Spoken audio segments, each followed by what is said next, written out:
Most people grow up thinking wars are fought with bullets, bombs, and soldiers. But some of the most destructive battles in history were fought in a very different way, with printing presses, interest rates, and exchange rates. These are wars you probably never read about in your history textbooks. No armies marching, no explosions on the evening news, and yet entire nations collapsed. These are currency wars. And once you start seeing them, you realize something important. They have shaped the rise and fall of empires just as much as any general on a battlefield. If you think this is only about economics, it isn't. Currency wars decide who eats and who struggles, who has power and who follows. And they're still being fought today, quietly, invisibly, with consequences that reach into every dollar in your wallet. At its core, a currency war is simple. Money is used as a weapon. That can mean deliberately weakening a currency to make exports cheaper.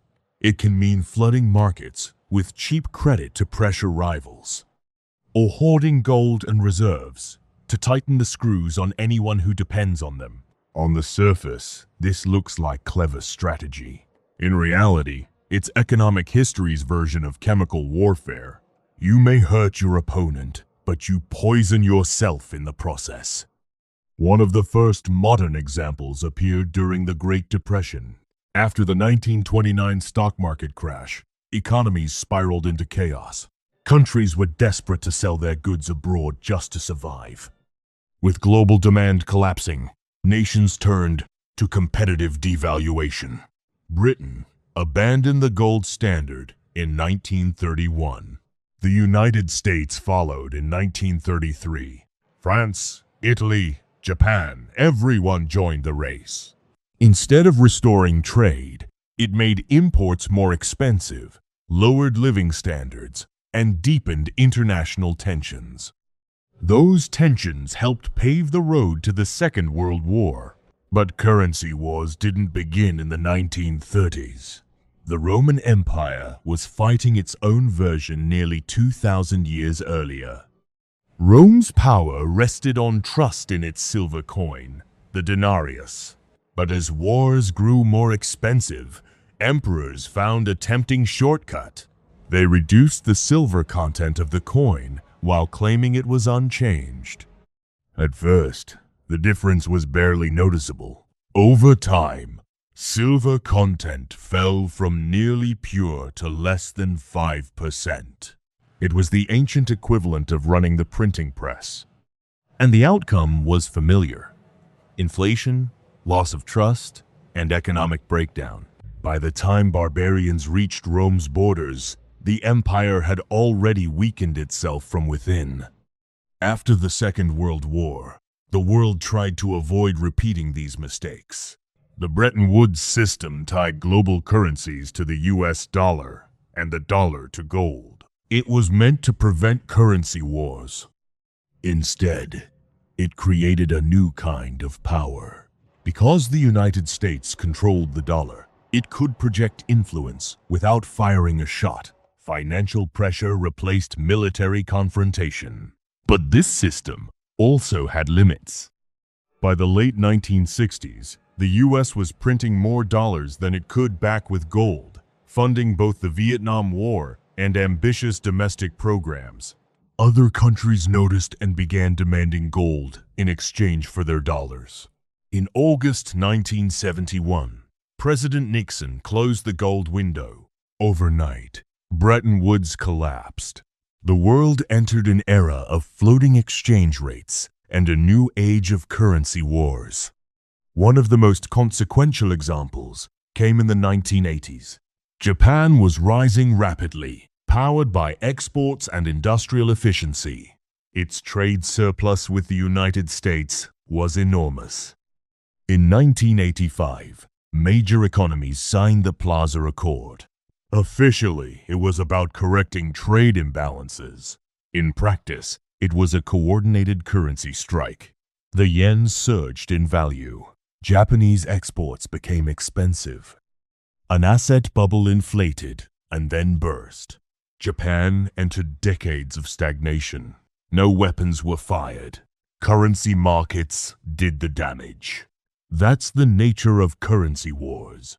They rarely look like wars while they're happening. They look like policy debates, interest rate decisions, international meetings. But the victims are real. Factories close. Unemployment rises. Savings lose value. The 1997 Asian financial crisis was another reminder. When Thailand's currency collapsed, the shock spread across the region. Millions were pushed into poverty almost overnight. And this isn't just history. Many economists argue we are now living through Currency War 4. Central banks cut interest rates to near zero. They print money at unprecedented scale. Sanctions are used to freeze assets and block access to payment systems. The dollar still dominates. China pushes the yuan internationally. Emerging economies are trapped between defending their currencies and sustaining growth. Then came 2020. Governments printed enormous amounts of money to stabilize economies. At first, the effects seemed manageable. Then, inflation arrived. By 2022, prices surged, interest rates rose sharply, and the shockwaves hit weaker economies hardest. Policies meant to stabilize one country destabilized many others.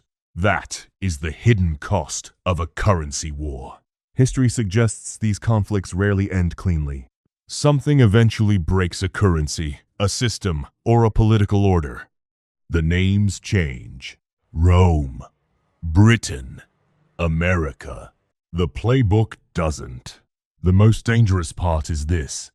Most people don't even realize they're part of the fight.